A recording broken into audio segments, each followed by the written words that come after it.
Hello, welcome one and all to the second episode of Dyllon Explains Everything. My name's Dylan, and in case you couldn't tell by the title, I'm the one explaining everything, including today's topic, black holes. I'm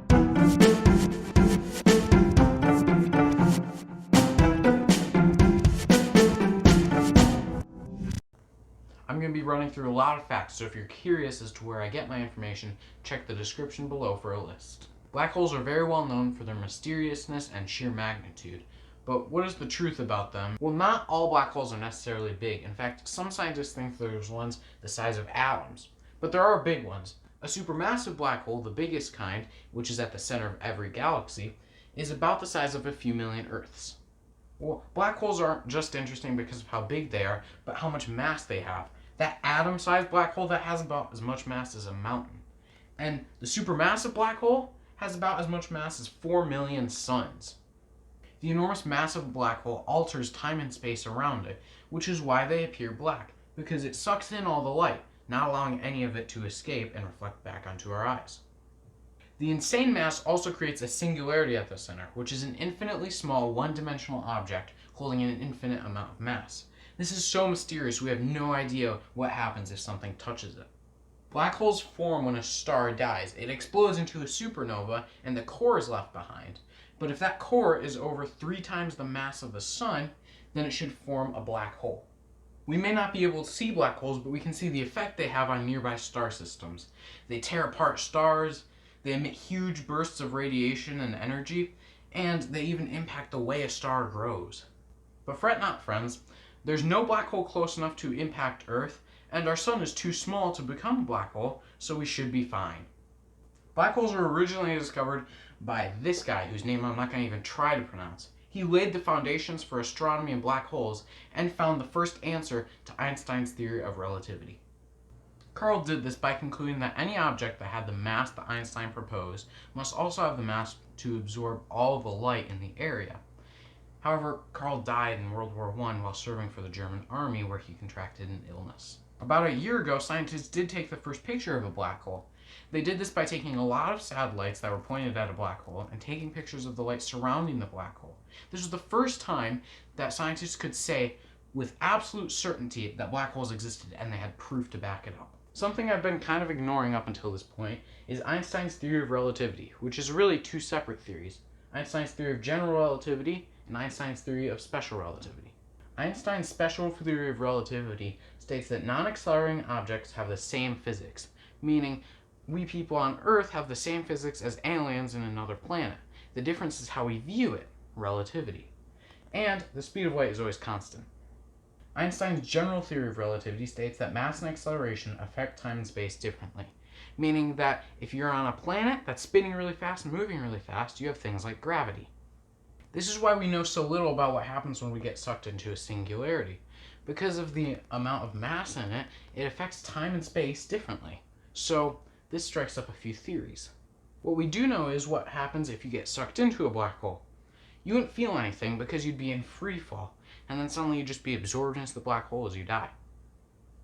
For anyone watching, though, the process would be a bit gruesome. Time would slow down as you stretch across the surface of the black hole, in a process ironically called spaghettification. Then, as time freezes for you, the entire black hole heats up, turning you into a bunch of ash that then gets sucked into the middle. Now, if you could survive falling into a black hole, you'd see all the light pour in there, and you'd see the world around you get slowly quicker and quicker as you get slower and slower. Now, once you hit the singularity, we have no idea what happens. Some people think you get transported to another black hole somewhere else, like a wormhole. Some people think you go to an inverse realm outside of a white hole, where time would be going backwards. We really have no idea, and we may never know.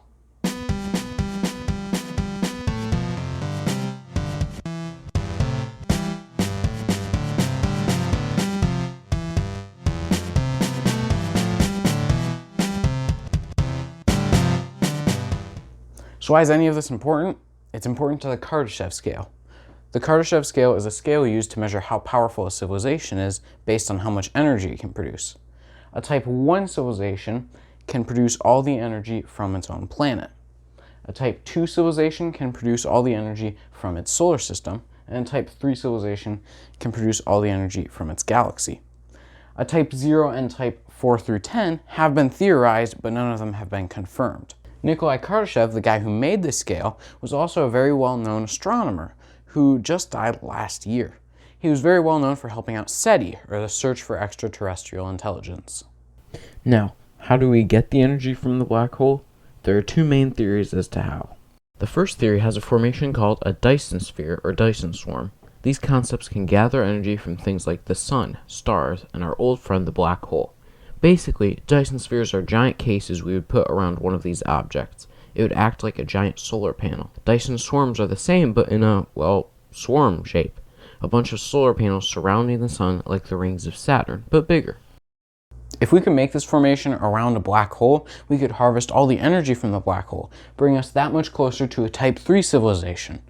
Right after we do the same thing to our sun and become a type 2, right after we harnessed all the energy from our planet and become a type 1, so we've got a ways to go. The other idea is something called the Penrose process, which was made by a guy named Roger Penrose in 1971.